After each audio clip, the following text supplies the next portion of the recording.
የመጻሕፍት ዓለም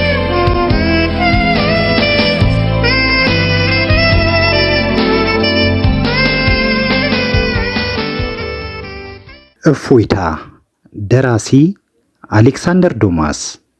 ትርጉም ተሾመ ዳምጠው። ተራኪ ደጀኔ ጥላሁን።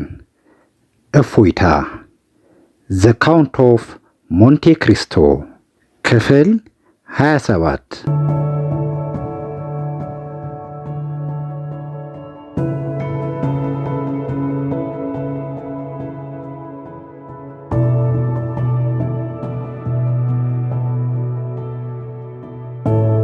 ካድሮስ የ50,000 ፍራንክ አልማዝ በተቀበለ ማግስት ባነጋገሩም ሆነ ባረማመዱ እንግሊዛዊ የሚመስል እድሜው በ30ዎቹ የመጀመሪያ ዓመታት የሚገመት ሰው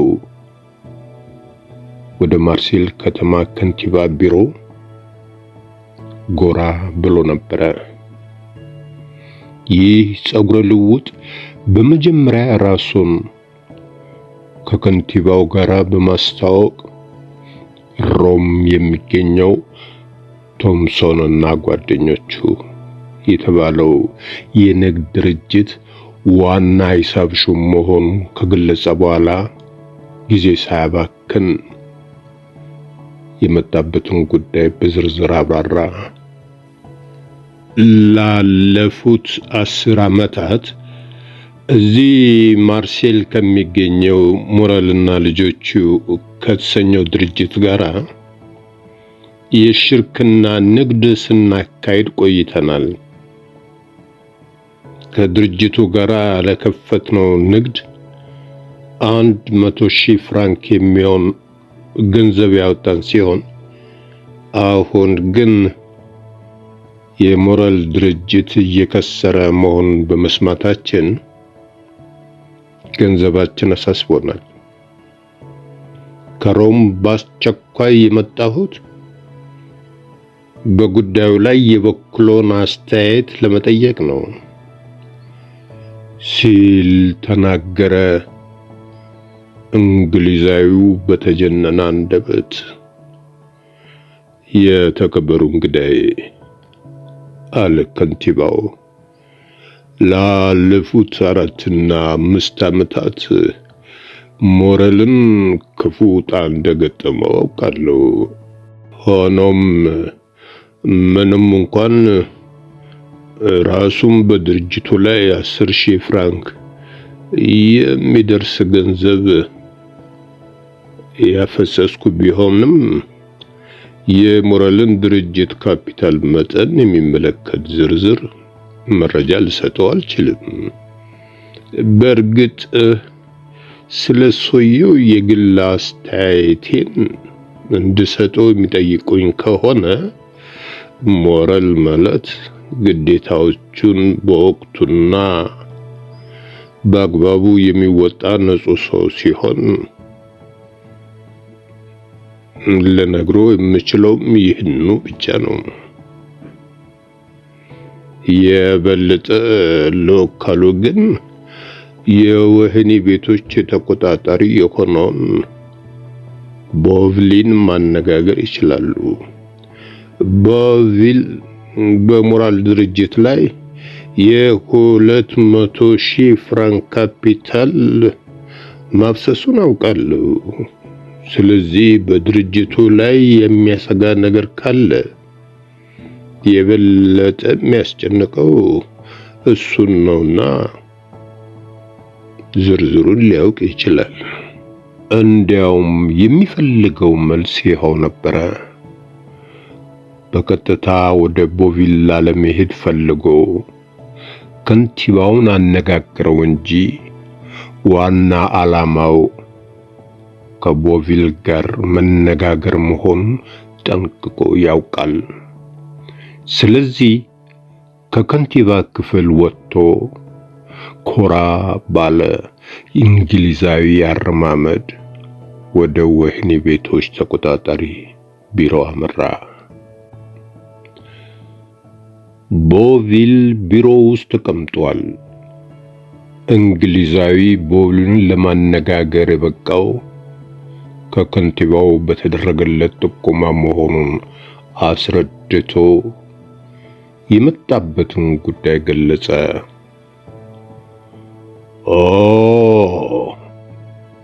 አለ ቦቪል ቅንድቡን ወደ ላይ ሳብ አድርጎ። ትክክለኛ ስጋት ነው። እኔ ራሴ በሞራል ድርጅት ላይ ያፈሰስኩት 200,000 ፍራንክ የዛሬ 2 ሳምንት ለምታገባ ሴት ልጄ የሚሰጥ ነበረ። ከሞራል 100,000 ፍራንክ በዚህ ወር አጋማሽ ላይ የቀረውን ደግሞ በሚቀጥለው ወር አጋማሽ ላይ ለመቀበል ተነጋግሬ ነበረ። አሁን ግን ሞራል ራሱ ከግማሽ ሰዓት በፊት ቢሮዬ መጥቶ በወሩ አጋማሽ ላይ ፋራውን ካልደረሰችለት ክፍያውን ለመፈጸም እንደማይቻለው ገለጸልኝ። ቀውስ ላይ እንደወደቀ እርግጠኛ ነኝ። ታዲያ ያፈሰሱት ገንዘብ አስጨንቆታል? እኔ እንኳን ወራጅ ውሃ እንደበላው ነው የምቆጥረው። በጣም ጥሩ። እንግዲያውስ የኛ ድርጅት ያፈሰሱትን ካፒታል በሙሉ ለርሶ በመመለስ የሞራል ድርጅት ተሻራኪ እንዲሆን አድርጋለሁ አለ እንግሊዛዊ እንግዳ።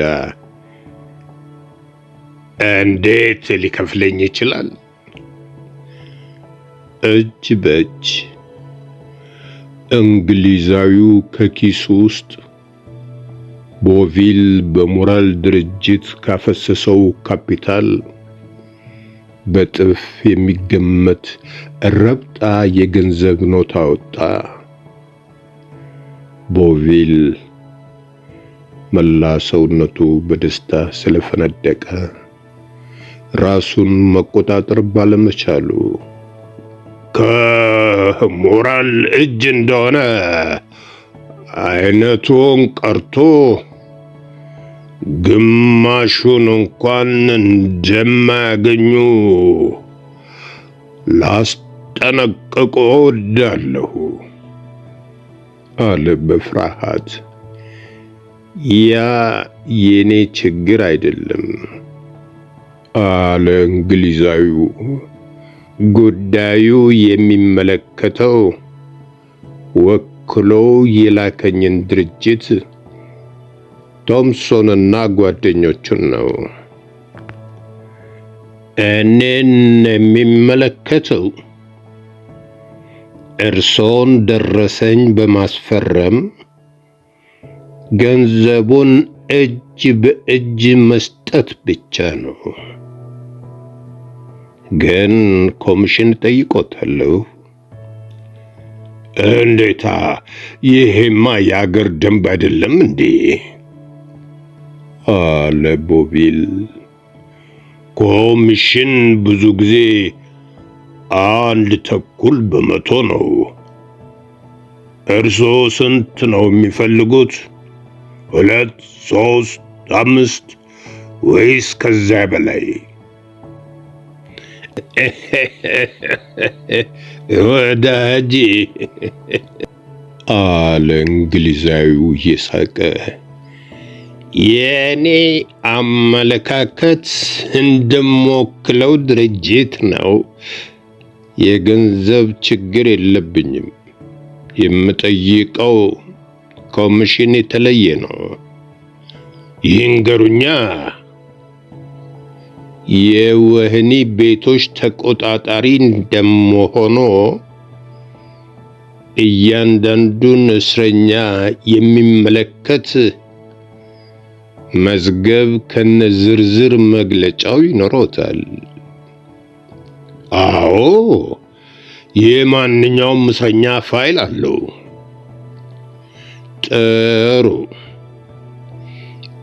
እኔን ያሳደገኝ አንድ ደሃ ቄስ ነበረ።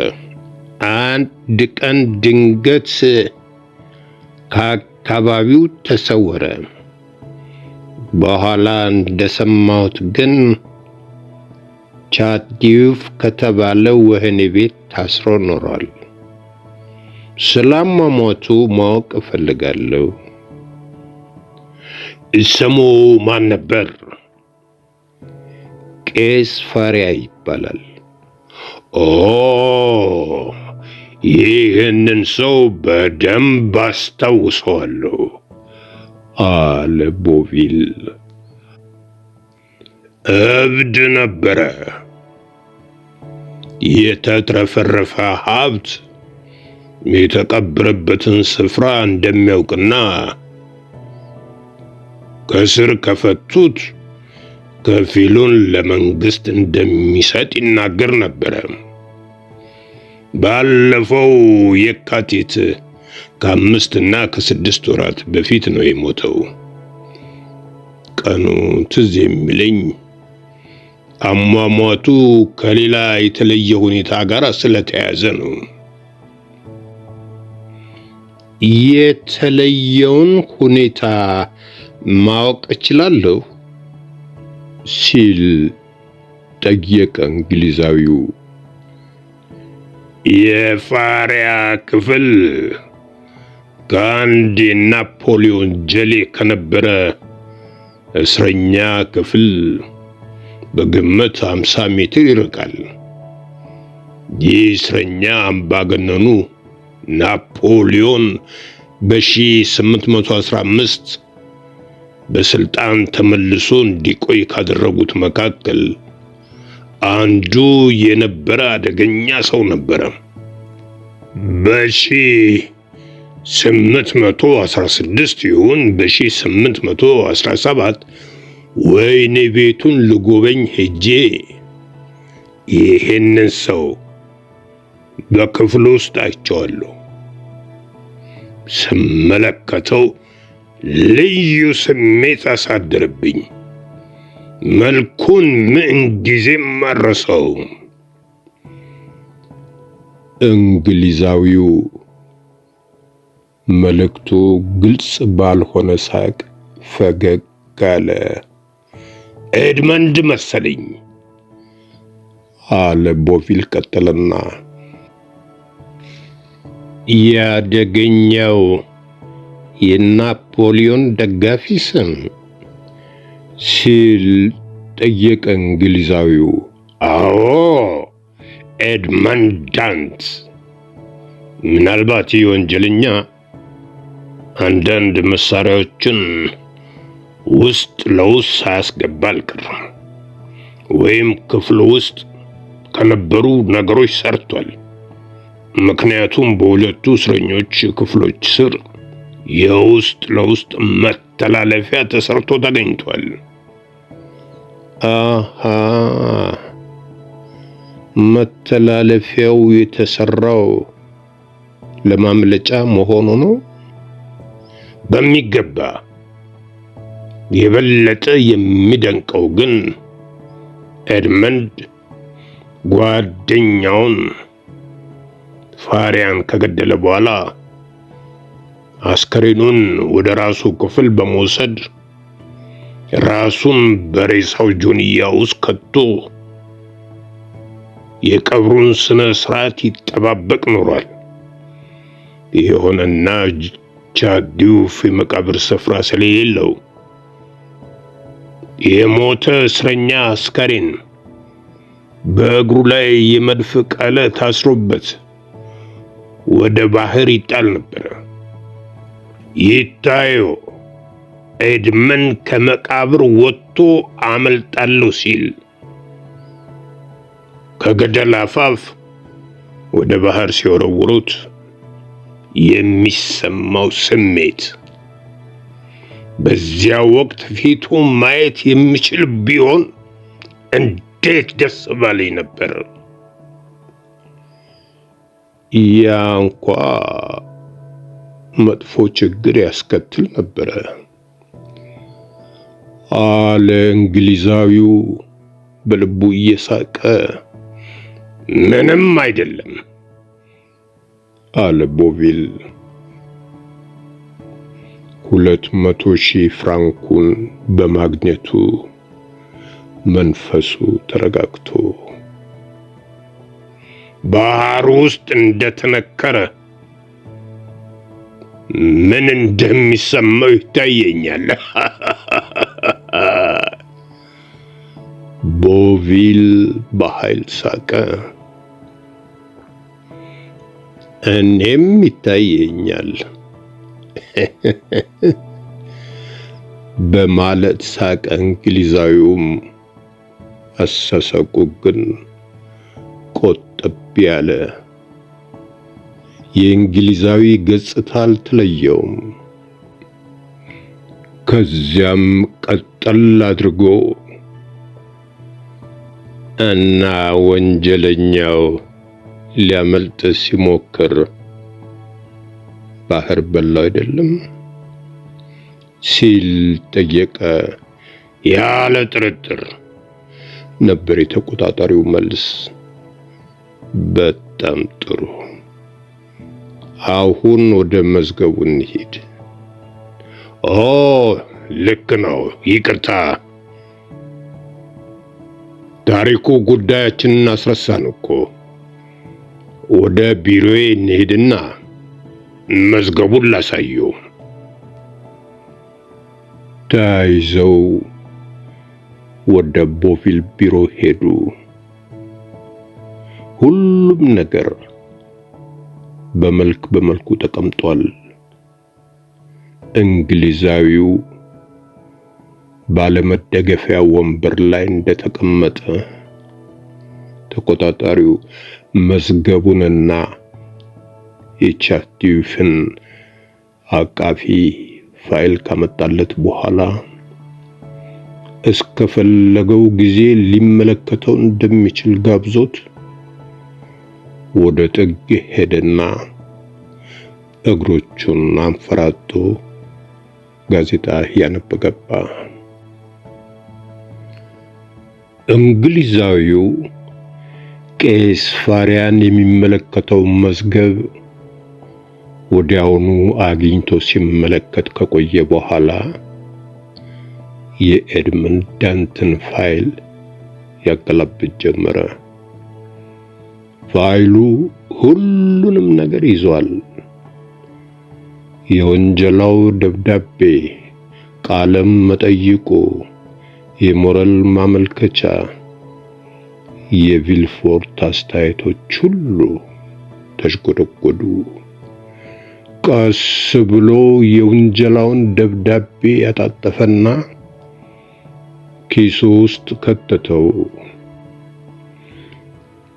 ቀጥሎም ቃለ መጠይቁን ሲያነብ የቪልፎርት አባት የኖርቴር ስም አለመጠቀሱን፣ ከዚያም ናፖሊዮን ለአጭር ጊዜ ወደ ስልጣን በተመለሰበት ወቅት ለናፖሊዮን መንግስት ወደ ስልጣን መመለስ ኤድመንድ ዳንት ስላበረከተው የላቀ አስተዋጽኦ በማጋነን ሞራል ያቀረበው ማመልከቻ ነበበ። ሚስጥሩ ሁሉ ግልጽ ሆነለት። የሉዊስ 18ኛ ዘውድ እንደገና ናፖሊዮንን አሸንፎ ለዙፋን በበቃበት ወቅት ኤድመንድ ዳንትን ለመርዳት ተጽፎ የነበረው የሞራል ማመልከቻ ለቪልፎርት አይነተኛ የማጥቂያ መሳሪያ ሆኖ አገልግሏል ማለት ነው። እናም ከኤድመንድ ፋይል ላይ የሚከተሉት ቃላት ተቀምጠው ሲያይ እምብዛም አልተደነቀም። ኤድመንድ ዳንት ቀንደኛ የናፖሊዮን ጀሌ። ለናፖሊዮን ከኢልባ ደሴት መመለስ አይነተኛውን ደባ ያቀናበረ፣ ጥብቅ ቁጥጥር እየተደረገበት በተገለለ ስፍራ ይጠበቅ። እነዚህን ጽሑፎች ሞራል ባቀረበው ማመልከቻ ላይ ከተጻፈው መልስ ጋር አስተያያቸው። የእጅ ጽሑፎቹ አንድ አይነት ነበሩ። ሁለቱም የተጻፉት በቪልፎርት ኖሯል። በጣም አመሰግናለሁ አለ እንግሊዛዊው ፋይሉን እያጠፈ። የምፈልገውን ሁሉ ተመልክቻለሁ። አሁን ደግሞ ቃሌን ለመፈጸም ተራው የኔ ነው። ደረሰኝ ይስሩና ገንዘቡን ልስጦ። ቦቪል እየተጣደፈ ደረሰኙን ሲያዘጋጅ፣ እንግሊዛዊው ደግሞ ገንዘቡን ይቆጥር ጀመረ።